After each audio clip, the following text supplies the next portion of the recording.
Hi, everyone.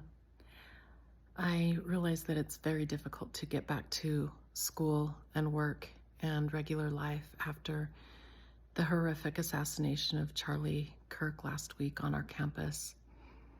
I hope any of you are reaching out to the counseling center and other resources that are available to us.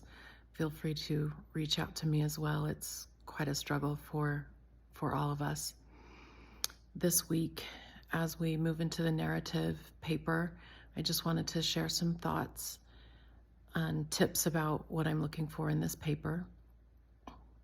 Keep in mind that this is a narrative, which is a story, actually. So a narrative has a beginning, middle, which develops the plot, and an end. And the beginning should be interesting and draw the reader in. It should not be like a journal where you say something like, one time when I started a discourse community. Just start as you would a story and make that interesting and bring the reader into your plot from the beginning. One thing that I sometimes tell students is to think of this as telling a story to a really good friend. So bring in details, very good details. That's probably essential to the story, to make it interesting and rich and descriptive. So please also use your personal voice. Your audience wants to get to know you, and so whatever voice that is, that it should be personal.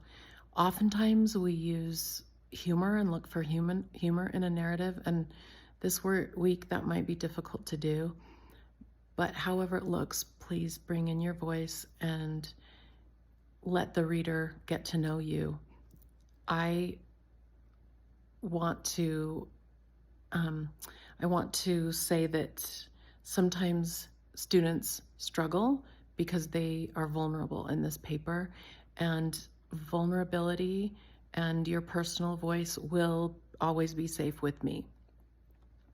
And if I give criticism, which I do on papers, I will give a critique. It will not be for any personal information or details. It will only be for structure and the details and elements that I'm looking for in the paper. So keep in mind with a story also that we will want the plot to be developed well. There might be character development. And remember, with any story, that it needs to have a point.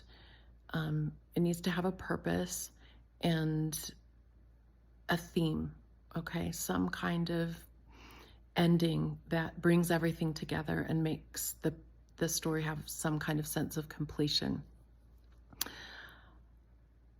Let's see, the last thing that I wanted to mention is to talk about a discourse community. And so that is a new community that you are entering or have entered, obviously. So that might be a job that you've started and was new to you. It might be just some kind of group that you've joined before, a sport. I'm thinking of things that I've joined, communities that I've joined. I've been in choirs a couple of times. I am a musician. I was in the Utah Symphony Chorus several years back, and that was a completely different community that I entered. Even though I understood music, this was a different community. Also,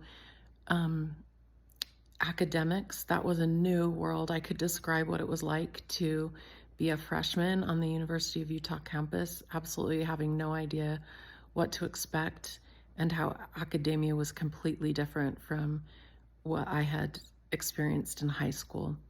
So keep some of those ideas in mind as you develop your discourse community paper. Just please use MLA formatting. That just, means that there's a title. So that would be, your name, my name, the class, and the date, and then double space. Please include a title and make it a little bit more interesting than Discourse community paper. So again, let me know if you have any questions, reach out. And I really enjoy interacting with students as much as I can and as much as needed. And I am here to encourage and help you.